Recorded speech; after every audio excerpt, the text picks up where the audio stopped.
자, 이번 시간에는 지구에 대해서 자세히 알아보겠습니다. 일단 먼저 에라토스테네스가 지구의 크기를 측정한 방법을 배워볼게요. 지구의 크기를 측정할 수 있었던 원리를 먼저 봐야 되는데, 원에서 호의 길이는 중심각의 크기에 비례한다 라고 나와 있죠. 지금 오른쪽 그림을 보면은 원이 있고 두 개의 각이 나와 있죠. 지금 세타 프라임이랑 세타가 있는데 세타 프라임의 각도가 더 크죠. 그렇기 때문에 이 중심각의 크기는 호의 길이랑 비례한다. 그래서 L 프라임도 그냥 일반 L보다 길어질 수밖에 없다. 그리고 L과 세타의 비율은 L 프라임과 세타 프라임의 비율과 일치한다. 그러니까 우리는 이 L과 세타의 비율만 알면 원 전체를 아우르는 각도인 360도를 이용해서 원의 둘레도 알 수 있고, 원의 둘레를 알면은 이 원의 반지름도 알 수 있다. 그래서 원의 둘레 대 360도는 호의 길이 대 중심각이다 라는 것을 이용해서 지구의 둘레와 반지름을 알아볼 예정이에요. 그러기 전에 에라토스테네스가 먼저 가정을 두 개 세웠어요. 첫 번째로는 지구는 완벽한 구형이라고 가정했어요. 그래야지 원의 성질을 이용할 수 있겠죠. 그리고 두 번째로 지구로 들어오는 햇빛은 평행하다 라고 가정했어요. 이건 이제 설명해 드릴 건데, 엇각과 중심각이 같다는 내용을 이용하기 위해서예요. 그래서 어떻게 측정을 해야 되냐에 대해서 보면은, 이 에라토스테네스가 하진날 정오에 보니까 시에네라는 곳에서는 그림자가 생기지 않는데 알렉산드리아라는 곳에서는 그림자가 생긴다는 사실을 이용했어요. 그래서 지구의 크기를 구했다. 지금 보면은 햇빛이 지금 이 시에네 우물 쪽으로 완전히 수직으로 들어오고 있어요. 만약에 여기 사람이 있다면 사람의 머리 위로 바로 떨어지는 거죠. 머리 위로 햇빛이 바로 떨어지게 되면 그림자가 생기지 않겠죠. 그리고 925km 떨어져 있는 알렉산드리아에서는 그림자가 생겼어요. 시에네에 비친 햇빛이랑 완전히 평행하게 지금 햇빛이 들어오고 있는 거예요. 그래서 시에네에서와 다르게 여기서는 그림자가 생겨버린 거죠. 그런데 우리가 알아야 될 각도는 지구 중심각이었죠. 지금 시에네부터 알렉산드리아까지의 거리는 925로 알고 있는데 이 중심각 세타는 모르고 있죠. 그래서 이거를 오른쪽에 엇각의 원리를 통해서 알아낼 수 있다는 거예요. 평행한 두 직선이 있을 때 중심각하고 엇각은 각도가 같다. 그래서 알렉산드리아에서 이 막대랑 그림자의 각도를 맞춰보니까 7.2도가 나왔다. 그러면은 엇각의 원리에 의해서 지구 중심각도 시에네와 알렉산드리아를 잇는 중심각도 7.2도가 돼야겠죠. 그러면 이제 구할 거는 다 구한 거예요. 표를 봐보면 알렉산드리아와 시에네 사이의 거리는 925로 나왔고, 이것이 바로 호의 길이에 해당한다. 그리고 알렉산드리아에 세운 막대와 그림자 끝이 이루는 각도를 재봤더니 7.2도였고 이게 중심각하고 엇각으로 같았다. 그래서 거리 대 중심각은 지구의 둘레 대 360도이다 라는 거를 적용을 시켜서 지구의 둘레는 이런 숫자가 나왔고 지구의 반지름은 이런 숫자가 나왔다. 그래서 이런 식으로 계산을 했는데 실제 지구의 둘레와 실제 지구 반지름은 사실 조금 달랐어요.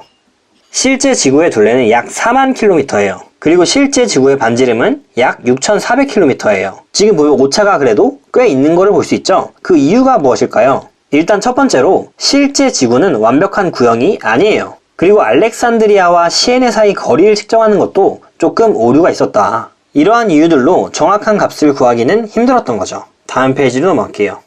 또 이제 똑같은 원리로 위도 차이를 이용해서 지구의 크기를 측정할 수 있다. 경도가 같은 두 지점 사이의 거리와 위도 차이를 이용해서 지구의 크기를 구할 수 있다. 그런데 경도가 무엇이냐면 지구의 세로선이라고 보면 돼요. 그리고 위도는 지구의 가로선이라고 보면 돼요. 그래서 오른쪽 그림에 보면은 경도가 같은 지점, 이 지구의 세로선이 같은 지점에서 위도가 다른 두 지점을 차이를 계산해서 지구의 크기를 구할 수 있다는 거죠. 원에서의 호의 길이는 중심각의 크기에 비례한다 라는 것을 똑같이 이용하고 경도가 같은 두 지점 A, B 사이의 거리를 구하면 그게 바로 호의 길이가 되는 거고, 두 지점의 위도 차이를 구하면 그 위도 차이가 바로 중심각에 해당하는 거죠. 그래서 이 방법은 그냥 위도 차이를 암으로써 중심각을 아는 게 바로 해결이 된다. 그래서 결국은 똑같은 방법으로 2πr 대 360도는 이 A와 B 사이의 거리, 호의 길이 대 A의 위도 빼기 B의 위도, 중심각의 크기를 해서 반지름을 구해주는 방법이 있다. 다음 페이지로 넘어갈게요. 이제 지구의 자전에 대해서 볼게요. 자전은 지구가 자전축을 중심으로 하루에 한 바퀴씩 서에서 동으로 도는 운동이다. 지금 지구가 있고 옆에가 서쪽, 동쪽일 때 서쪽에서 동쪽으로 돈다는 거죠. 그런데 이 지구가 혼자서 도는 것에 의해서 많은 일들이 벌어져요. 지구의 자전으로 인해서 천체가 일주 운동을 하게 돼요. 태양과 달과 별 같은 천체들이 실제로는 그렇게 많이 안 움직이지만 우리가 보기에 하루에 한 바퀴씩 원을 그리며 도는 것처럼 보이는 거예요. 그러니까 실제로 이 태양과 달, 별들이 막 빠르게 움직이지 않는데 지구 자전에 의해서 우리가 보기에 겉보기 운동을 한다는 거죠.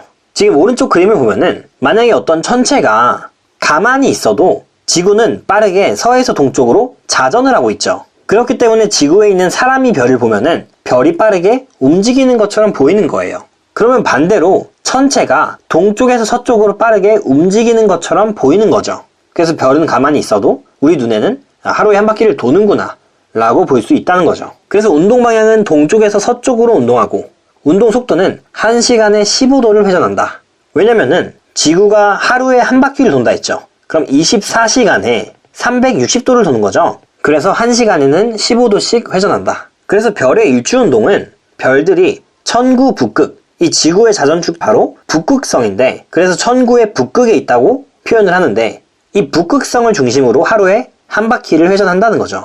오른쪽의 그림을 다시 한번 봐보면은 지구의 자전축에 북극이 있고 또 남극이 있어요. 그리고 이를 조금 더 넓게 우주 단위로 봐가지고 임의적으로 천구라는 거를 만들어냈어요. 지구를 둘러싸고 있는 우주의 구인 거죠. 그래서 그 지구의 북극 위쪽에는 북극성이 있고 지구의 남극 밑에는 천구 남극이 존재한다 라고 보는 거죠. 그래서 다시 왼쪽 그림으로 넘어와서 지금 P 위치에 북극성이 있고 북쪽 하늘에서 북두칠성을 2시간 동안 관측하는 모습이에요. 지금 A에서 B로 2시간 동안 이동을 했죠. 그런데 일주 운동은 1시간에 15도를 회전한다 했어요. 그러면 얘는 2시간 동안 운동했으니까 30도를 회전하겠죠. 그래서 북극성은 자전축의 중심에 있으니까 가만히 있고 이 북두칠성은 반시계 방향으로 30도만큼 이동했다. 그리고 우리나라에서 관측한 별의 일주 운동을 관측 방향에 따라서 관찰을 해볼 거예요. 각각 다 지금 일주 운동 모습이 다른 거를 볼 수 있어요. 지금 보면은 자전축을 중심으로 별들이 막 돌고 있죠. 그리고 북극성은 가만히 있는데 그 주변은 반시계 방향으로 도는 모습을 볼 수 있고 또 사람이 동쪽 하늘을 보면은 요런 식으로 되죠. 오른쪽 위로 비스듬히 떠오르는 모습이 보이고 서쪽 하늘을 보면은 요런 식으로 지고 있죠. 그래서 요런 식으로 지고 있는 모습이 보이고 남쪽은 지평선이랑 약간 평평하게 지금 운동하고 있죠. 그래서 요런 모습이 보이고 있다. 다음 페이지로 넘어갈게요. 이제 지구의 공전을 볼게요. 지구의 공전은 태양을 중심으로 1년에 한 바퀴씩 서에서 동으로 도는 운동이다. 지금 해가 중심에 있으면 서쪽에서 동쪽으로 지구가 움직이고 있다는 거죠. 그리고 이 서에서 동쪽으로 돈다는 거는 지구의 자전 방향이랑 동일해요. 그래서 지구는 서쪽에서 동쪽으로 이렇게 자전을 하면서 서쪽에서 동쪽으로 계속 이동을 하고 있다는 거죠. 그리고 이 지구의 공전으로 인해서 태양의 연주 운동을 만들어냅니다. 태양이 별자리를 배경으로 이동해서 1년 후에 처음 위치로 되돌아오는 운동이 연주 운동이에요. 지구의 공전이 1년에 한 바퀴 돌기 때문에 나타나는 현상인 거죠. 그래서 이것도 마찬가지로 실제 운동이 아니라 지구 공전에 의한 겉보기 운동이다. 겉보기에만 운동하는 것처럼 보이는 거다 라는 거죠. 그리고 운동 방향은 서에서 동쪽이에요. 지구의 공전 방향과 동일하죠. 밑에 그림을 보면은 지구는 서에서 동으로 이동을 하고 있어요. 그리고 지구 입장에서 태양을 바라보면 태양은 엄청나게 멀리 떨어져 있죠. 그래서 지구에서 바라보면 태양이랑 별이랑 어느 정도 같이 있는 걸로 보이는 거예요. 그래서 태양은 이 자리에 있지만 지구가 1번 위치에 있을 때는 태양이 1' 위치에 있는 것처럼 보이고 지구가 4번 위치에 있을 땐 태양이 4' 위치에 있는 것처럼 보인다는 거죠. 그래서 태양도 지구와 마찬가지로 이 서에서 동쪽으로 이동을 하고 있구나 라는 거를 우리 눈으로 볼 수 있는 거죠. 그리고 운동 속도는 하루에 약 1도씩 회전한다. 1년에 한 바퀴를 도니까 하루에는 약 1도 회전하겠죠. 그래서 태양은 가만히 있어도 지구가 1에서 4까지 움직이면 태양이 1'에서 4'까지로 움직이는 것처럼 보인다. 그리고 밑에 예시도 볼게요. 먼저 두 번째 예시를 볼게요. 별자리를 기준으로 태양의 위치 변화를 보는 거예요. 태양은 서쪽에서 동쪽으로 간다 했죠. 그래서 별자리를 고정시켜 놓고 태양을 관찰을 하면은 태양은 서쪽에서 동쪽으로 움직이고 있어요. 그리고 반대로 태양이 가만히 있다고 치고 별자리가 이동한다고 볼게요. 그럼 별자리는 동쪽에서 서쪽으로 움직이고 있죠. 그래서 이런 식으로 기준을 어디에 두고 누구를 관찰하느냐에 따라서 달라진다. 그리고 이 똑같은 그림을 좀 늘려놓은 건데, 왼쪽 그림은 태양의 위치를 여기로 고정을 시켜놓고 별자리가 이쪽으로 움직이고 있는 모습을 볼 수 있죠. 그래서 동에서 서로 움직인다. 다음 페이지로 넘어갈게요. 그리고 계절별로 관측되는 별자리의 변화를 볼게요. 지구가 공전을 하고 있고 공전을 함에 따라서 태양이 보이는 위치가 달라졌죠. 그래서 계절별로 밤하늘에 보이는 별자리도 달라진다. 황도 12궁에 대해서 볼게요. 황도는 태양의 길을 나타냈는데 태양을 왕, 황제처럼 여겨서 왕의 길, 황제의 길 이런 식으로 생각해서 태양의 길을 황도라고 이름을 지어준 거예요. 그래서 태양이 연주운동을 하면서 지나는 길인 황도에 있는 12개의 대표적인 별자리를 황도 12궁이라고 한다. 먼저 지구가 이 위치에 있을 때부터 한번 봐볼게요. 지구가 이 위치에 있게 되면 지구가 보기에 태양이 지나는 별자리는 이쪽이죠. 그래서 8월에 해당하는 별자리 있는 곳에서 태양이 지나가고 있는 거예요. 그런데 태양이 지나간다는 거는 그 달에 관측이 불가능한 별자리이기도 해요. 왜냐면 태양이랑 같이 있으니까 이때는 낮 시간이기 때문이에요. 그러면 지구는 태양이랑 같이 있는 부분 말고 반대편을 볼 수 있어요. 한밤중에는 태양의 정반대편에 있는 염소 자리를 지금 볼 수 있는 거죠. 그래서 이런 태양의 반대편에 있는 별자리들은 관측이 가능하다. 밤 시간이기 때문이죠. 그래서 어쨌든 이 태양은 별자리들을 따라서 8월, 9월, 10월 이런 식으로 지나게 되는 거고, 보이는 별자리들도 2월, 3월, 4월에 해당하는 별자리로 점점 바뀌어가게 되는 거죠. 자, 이번 시간에는 달에 대해서 배워보겠습니다. 일단 먼저 달의 크기를 측정하는 방법에 대해서 볼게요. 크기 측정하는 원리를 알아야 되는데, 서로 닮은 두 삼각형이 있으면 대응변의 길이비는 일정하다는 거예요. 보면은 모든 각이 다 같은 닮은 삼각형이 있죠. A에서 C까지의 거리랑 A에서 C'까지의 거리의 B랑 B에서 C까지의 거리랑 B'에서 C'까지의 거리의 B는 같다는 거죠. 그래서 이런 특징을 이용해야 된다. 측정 과정을 볼게요. 어떤 물체가 달과 같은 크기로 보일 때 삼각형의 닮은 비를 이용해서 달의 크기를 구한다. 어떤 물체가 달과 같은 크기로 보일 때라는 말은 달과 물체의 시지름이 같을 때 라는 말과 같아요. 시지름이라는 말이 나오는데 오른쪽으로 와서 이 그림을 한번 볼게요. 시지름은 관측자가 본 천체의 지름을 각도로 나타낸 것이다 라고 나오죠. 왼쪽 그림을 다시 보면은 이 어떤 둥그란 물체랑 달이 같은 크기로 보일 때는 이 물체와 달이 이루는 각이 완벽하게 우리 눈에서 똑같아요. 그래서 시지름이 같다고 표현을 할 수 있는 거죠. 이 각도가 같아야 되는 이유는 동일한 각도를 차지하는 이 물체와 달이 닮은 삼각형을 형성하기 때문이에요. 그래서 물체까지의 거리와 지구에서 달까지의 거리의 비는 물체의 지름이랑 달의 지름의 비랑 똑같다. 그래서 이거를 이용해서 달의 지름을 알 수 있다는 거죠. 그래서 이거를 해결을 하려면 지구에서 달까지의 거리는 먼저 알고 있어야 돼요. 그래서 이것은 바로 미리 알아야 되는 값이다. 그래서 이 비례식을 이용해서 달의 지름을 계산할 수가 있다는 거죠. 그래서 달의 지름은 약 3,500km이고 지구 지름의 약 4분의 1배 정도이다 라는 것까지 알아주면 될 것 같아요. 다음 페이지 넘어갈게요. 이제 달의 공전에 대해서 볼게요. 달이 지구를 중심으로 서에서 동으로 약 한 달에 한 바퀴를 돌고 있죠. 그리고 달의 위상이라는 단어가 나와요. 위상은 지구에서 볼 때 밝게 보이는 달의 모양이에요. 달은 스스로 빛을 내지 못해요. 그래서 햇빛을 반사하는 부분이 우리 눈에 보이는 모양이 되는 거예요. 그래서 달의 공전에 의해서 햇빛을 반사하는 부분이 계속 달라져서 달의 위상은 변화하게 되죠. 일단 밑에 그림을 통해서 조금 더 자세히 알아볼게요. 지금 햇빛이 왼쪽에서 이렇게 가해지고 있죠. 그래서 사람이 여기 있을 때 달을 바라보면 햇빛을 반사하는 면은 다 보지 못하게 돼요. 사람이 볼 수 있는 방향의 반대편만 밝으니까 사람이 볼 수 있는 면은 모두 어두워서 달이 보이지가 않는다. 이때가 음력 1일경이고 위치가 사계에 있을 때 달이 보이지가 않는 거예요. 다음으로 이 부분에 사람이 있으면 달을 보게 되면 사람이 볼 수 있는 부분은 요만큼이죠. 그러면은 햇빛에 의해서 반사되는 부분은 요만큼이고 그럼 오른쪽 약간만 보일 수 있는 거죠. 그런 형태의 위상을 초승달이라고 한다. 그리고 음력 2, 3일경에 나타난다. 다음으로 여기 있을 때는 사람이 이렇게 보게 되면 사람에게 보이는 면은 요만큼이라서 오른쪽 반이 우리 눈에 보이게 되죠. 그래서 오른쪽 반달이 보이는 게 상현달이고 위치는 상현에 있다. 이 상현의 특징은 태양과 지구와 달이 직각을 이룬다 라는 걸 알 수 있죠. 또 다음으로 사람이 여기 있게 되면은 달을 보게 되었을 때 달의 모든 부분이 빛나고 있어요. 그래서 모든 모습이 보이는 보름달이 보여진다. 위치는 망에 있다. 그리고 밑에 있을 때는 이렇게 보면은 보이는 부분이 왼쪽 반달이 되어서 하얀 달이 된다. 그리고 여기 있을 때는 보이는 부분이 이렇게 되면은 마찬가지로 왼쪽 일부만 보이게 돼서 금음달이 된다. 조금 어려운 내용인데 몇 번 보면서 이해를 해보면 좋을 것 같아요. 그리고 또 오른쪽 그림을 볼게요.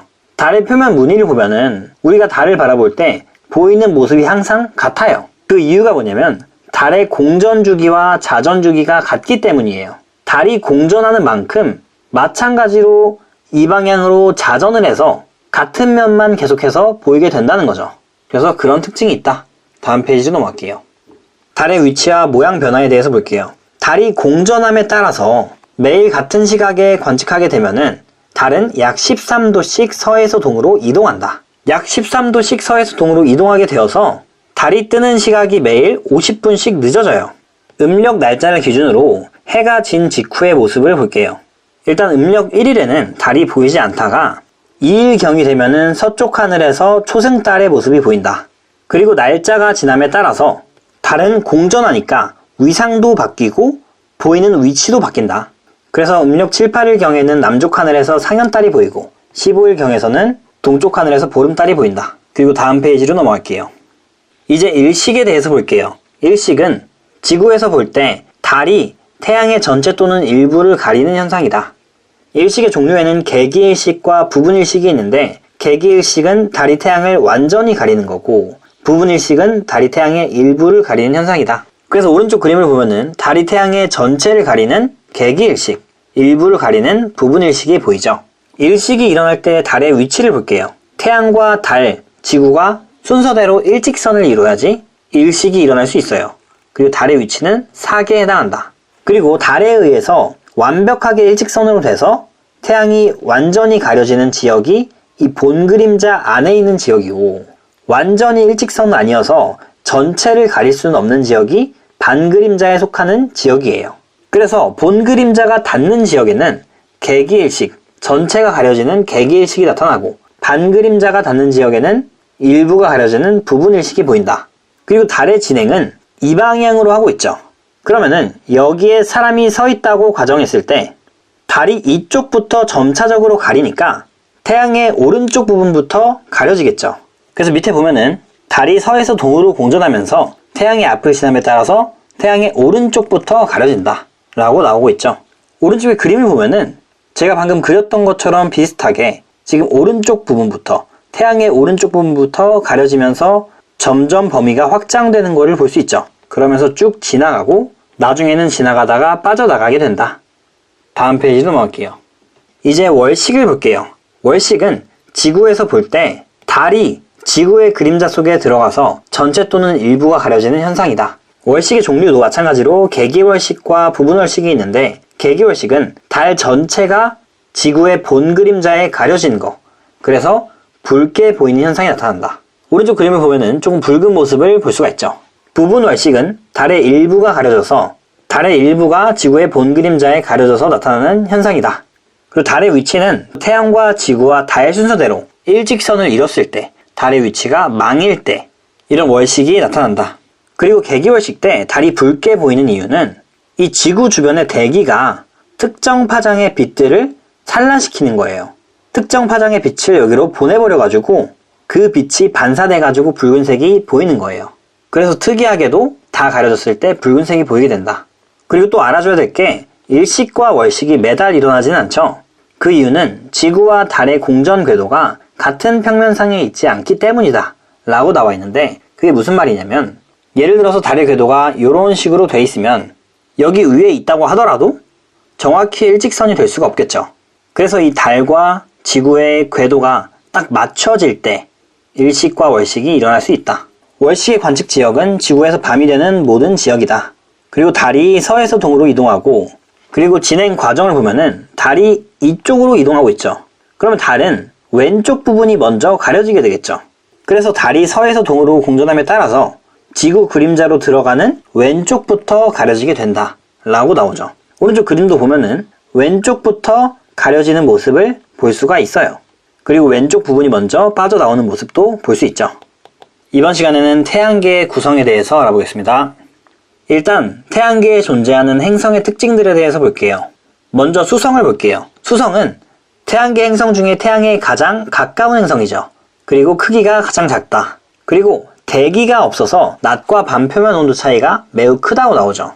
대기는 열을 보존해주는 역할을 해요. 열을 머금고 있어주는 역할을 하는데 이런 대기가 없으니까 낮과 밤의 온도 차이가 매우 커지는 거죠. 그리고 표면에 운석 구덩이가 많다라고 나오죠. 이 운석 구덩이가 많은 이유도 물과 대기가 없어서 그래요. 물과 대기가 없어서 풍화작용이 안 일어나게 되죠. 그렇기 때문에 구덩이가 많은 건데 이게 무슨 소리냐면 물과 대기가 있으면 풍화작용을 통해서 이런 구덩이들을 조금 성형시켜줄 수 있는 거예요. 그런데 없기 때문에 그러한 작용이 안 일어나서 그냥 구덩이인 채로 계속 남아있는 거죠. 다음으로 금성을 볼게요.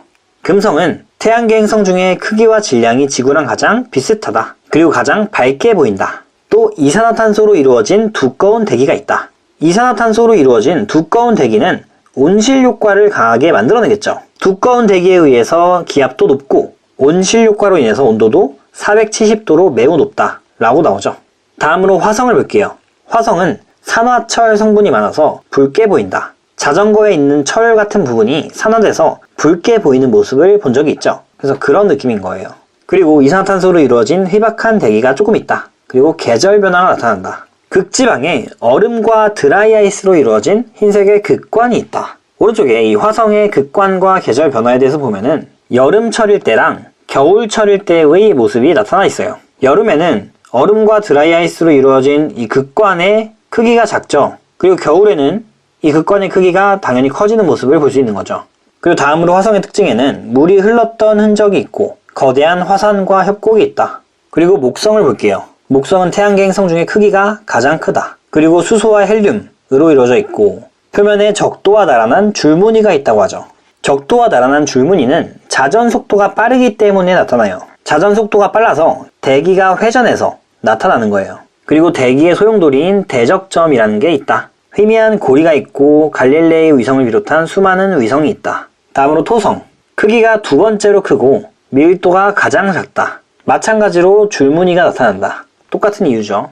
암석 조각과 얼음으로 이루어진 뚜렷한 고리와 수많은 위성이 있다. 다음으로 천왕성. 대기에 메테인이 포함돼서 청록색을 보인다. 그리고 자전축이 공전 궤도면과 거의 나란해서 누운 채로 자전한다. 지금 특이하게 고리도 이런 식으로 누워있는 모습을 볼 수 있죠. 자전축도 공전 궤도면과 거의 나란하다. 다음으로 해왕성. 천왕성과 성분이 비슷하며 파란색을 띈다. 이 파란색도 메테인에 의한 거죠. 그리고 대기의 소용돌이인 커다란 검은 점, 대흑점이 나타나기도 한다. 희미한 고리와 여러 개의 위성이 있다. 까지 알아주면 될 것 같아요. 다음 페이지 넘어갈게요. 이제 이런 행성들을 분류하는 거에 대해서 볼게요. 일단 내행성과 외행성으로 나뉘는데 지구 공전 궤도를 기준으로 행성의 공전 궤도를 비교하며 구분한다. 그러니까 지구 안쪽에 있는 행성을 내행성이라고 하고 그래서 수성, 금성이 포함되고 지구 바깥쪽에 있는 행성을 외행성이라고 하고 화성, 목성, 토성, 천왕성, 해왕성이 있다. 다음으로 지구형 행성과 목성형 행성이 있죠. 행성의 질량, 반지름, 밀도 등 물리적 특성을 기준으로 구분한다. 그래서 지구형 행성에는 수성, 금성, 지구, 화성이 있고 목성형 행성에는 목성, 토성, 천왕성, 해왕성이 있다. 그리고 지구형 행성의 질량은 작다. 그리고 목성형은 크다. 반지름은 지구형 행성이 작고 목성형이 크다. 밀도는 지구형 행성이 크죠. 그리고 목성형이 작아요. 지구형 행성은 단단한 암석으로 이루어져 있는 반면에 목성형 행성은 주로 거의 기체로 이루어져 있어요. 그래서 지구형 행성은 단단한 암석으로 이루어져 있으니까 밀도가 크겠죠. 그래서 질량도 크다고 착각을 할 수 있는데 질량은 작아요. 왜냐면 반지름 차이가 많이 나기 때문이에요. 그리고 목성형 행성은 기체로 되어 있어서 밀도는 작지만 반지름이 되게 크고 그럼에 따라서 질량도 크다. 이런 식으로 이해를 제대로 하고 있어야 돼요. 다음으로 위성수를 보면은 지구형 행성은 없거나 적다. 위성은 달 같은 거를 말하는 거죠. 수성, 금성은 위성이 없고 지구, 화성만 위성이 있어요. 그래서 없거나 적다라고 나오는 거고 목성형 행성은 주로 많아요. 그리고 고리는 지구형 행성은 다 없는데 목성형 행성은 있다. 그리고 밑에 그래프로도 비교하는 문제가 많이 나올 텐데 그냥 보이는 대로 읽어주면 돼요. 반지름은 지구형 행성이 작죠. 그리고 목성형 행성은 크고 질량은 지구형 행성이 작고 목성 행성이 크고, 그런데 밀도는 지구형이 크고 목성형이 작고, 반지름은 목성형이 크고 지구형이 작다. 그냥 X축, Y축을 구분해서 읽어주기만 하면 된다. 다음 페이지로 넘어갈게요. 이제 태양에 대해서 볼게요. 태양계에서 유일하게 스스로 빛을 내는 천체이다. 지구에서 가장 가까운 별이다. 별은 스스로 빛을 낼 수 있어야 돼요. 그래서 태양은 스스로 빛을 내니까 별이다. 눈에 보이는 태양의 이 둥근 표면을 광구라고 해요. 지금 왼쪽 그림처럼 생겼고, 광구를 보면은 쌀알 무늬로 거의 이루어져 있는데, 쌀알을 뿌려놓은 것처럼 작고 밝은 무늬들이 보인다고 해서 쌀알 무늬라고 표현을 했고, 태양 내부의 대류 현상에 의해서 생겨요. 대류가 뭔지 한번 봐보면은, 대류는 따뜻한 공기가 위로 가고 차가운 공기는 아래로 가는 현상이에요. 그래서 이 따뜻한 공기가 상승한 부분은 밝아지게 되고, 차가운 공기가 아래로 내려간 부분은 어두워지게 되는 거예요. 그래서 밝은 부분과 어두운 부분이 섞여가지고 분포해 있으니까 쌀알 무늬처럼 보인다. 다음으로 흑점을 볼게요. 흑점은 크기와 모양이 불규칙한 어두운 색의 무늬라고 나와 있죠. 흑점은 주변보다 온도가 낮아서 어둡게 보이는 거예요. 그리고 이 흑점의 수와 위치는 지속적으로 변한다. 다음으로 태양의 대기를 볼게요. 평소에는 태양의 표면인 광구가 너무 밝아서 잘 보이지 않는데, 개기 일식 때, 태양이 달에 가려질 때 볼 수 있다. 그래서 먼저 대기에서 체층이 있어요. 광구 바로 위쪽에 있는 붉은색의 얇은 대기층이 체층이다. 그리고 다음에 코로나가 있는데, 체층 위로 멀리 뻗어 있는 진주색 대기층을 코로나라고 부른다. 그리고 이 부분은 온도가 약 100만 도 이상으로 매우 높은 거를 볼 수 있죠. 그리고 대기에서 일어나는 현상들이 있어요. 첫 번째로 홍염이 있어요. 홍염은 광구에서부터 대기로 고온의 기체가 막 위로 솟아오르는 현상이에요. 그래서 이런 식으로 지금 보이고 있죠. 다음으로 플레어가 있어요. 플레어는 흑점 주변에서 일어나는 폭발이다. 많은 양의 에너지가 한꺼번에 쭉 방출되니까 이런 식으로 터지듯이 폭발이 생기게 된다. 이런 모습을 플레어라고 한다. 다음 페이지로 넘어갈게요. 태양의 활동이 활발해지면 태양의 표면과 대기에 변화가 나타나고, 지구도 마찬가지로 영향을 받아서 다양한 현상이 일어난다. 일단 태양의 활동이 활발해지게 되면은 태양의 변화를 볼게요. 먼저 흑점 수가 많아져요. 흑점 수가 제일 많을 때 태양의 활동이 가장 활발하다. 그리고 코로나의 크기가 커지고 홍염, 플레어 같은 현상이 자주 발생하고 태양풍이 강해진다. 태양풍은 태양에서 나오는 전하를 띤 입자들의 바람이라고 보면 돼요. 그래서 이런 태양풍이 강해지면은 그 전하들에 의해서 지구가 피해를 받게 되죠. 그래서 지구는 자기 폭풍이 발생한다. 이런 태양의 활동들로 인해서 지구 자기장에 영향을 많이 받아서 자기 폭풍이 발생하기도 한다. 그리고 델린저 현상이 나타나거나 위성 위치 확인 시스템 GPS 수신에 장애가 생길 수 있다. 델린저 현상은 장거리 무선 통신이 두절되는 현상이에요. 그래서 그런 거에까지도 영향을 준다. 다음으로 인공위성, 송전시설 등도 고장이 될 수 있다. 오로라가 자주 발생하고 더 넓은 지역에서 발생한다. 태양풍이 막 대기로 들어올 때 오로라가 발생해요. 그런데 태양풍이 강해지니까 오로라도 더 자주 발생하겠죠. 다음 페이지 넘어갈게요. 이제 천체 망원경의 구조를 볼게요. 밑에서부터 보면은 일단 삼각대가 있죠. 이 망원경이 흔들리지 않게 경통과 가대를 고정한다. 위에 있는 것들을 고정해준다. 그리고 중심부에 가대가 있어요. 가대는 밑에 삼각대와 경통을 연결해주는 부분이다. 경통은 여기 윗부분에 이 통이죠. 그리고 경통을 움직일 수 있게 도와준다. 그리고 가대와 연결된 부분에 균형추가 있어요. 균형추가 있는데 경통을 막 움직이다 보면은 무게중심이 안 맞게 돼서 넘어가 버릴 수도 있겠죠. 그럼 그런 것들을 지지해주는 역할을 해준다. 균형을 잡아준다. 그리고 제일 위에 이 대물 렌즈, 빛을 모으는 역할을 하며 지름이 클수록 빛을 많이 모은다. 그리고 경통으로 쭉 연결이 돼서 접안 렌즈가 지금 접하고 있죠. 눈에다가 대는 렌즈예요. 상을 확대해서 눈으로 볼 수 있게 하는 역할을 한다. 접안 렌즈를 교체하면 배율 조절도 가능하다. 더 자세히 보거나 조금 더 멀리서 보거나 그런 것들을 조절할 수 있다는 거죠. 그리고 마지막으로 보조 망원경, 소형 망원경으로 배율이 낮고 시야가 넓어요. 그래서 관측하려는 천체를 찾는 데 사용한다. 그러니까 우리가 관측하려는 부분이 되게 넓게 있을 거 아니에요. 근데 특정 분의 별이 있어요. 그러면 보조 망원경으로 이 전체를 보면서 관측을 할 부분을 정하는 거죠. 그리고 접안 렌즈를 보면서 이 특정 부분을 더 자세하게 보면 되는 거예요. 밑에 천체 망원경의 설치 방법을 볼게요. 조립을 먼저 해줘야 되는데 아래서부터 쭉 올라간다고 생각하면 돼요. 삼각대를 세워주고 가대를 끼우고 가대에다가 균형추를 달아주고 경통을 끼우고 나머지 이제 보조 망원경이랑 렌즈 등을 껴주면 되는 거죠. 그리고 잘 보기 위해서 균형을 맞춰주고 파인더를 정렬해주면 된다. 파인더 정렬은 지금 오른쪽에 간단하게 나타나 있죠. 보고자 하는 물체를 중앙에다가 잘 맞추면 된다. 그리고 관측 방법을 볼게요. 평평한 곳에 망원경을 설치하고 경통의 방향을 천체를 향하도록 한다. 그리고 파인더로 천체를 찾아서 중앙에 오도록 한다.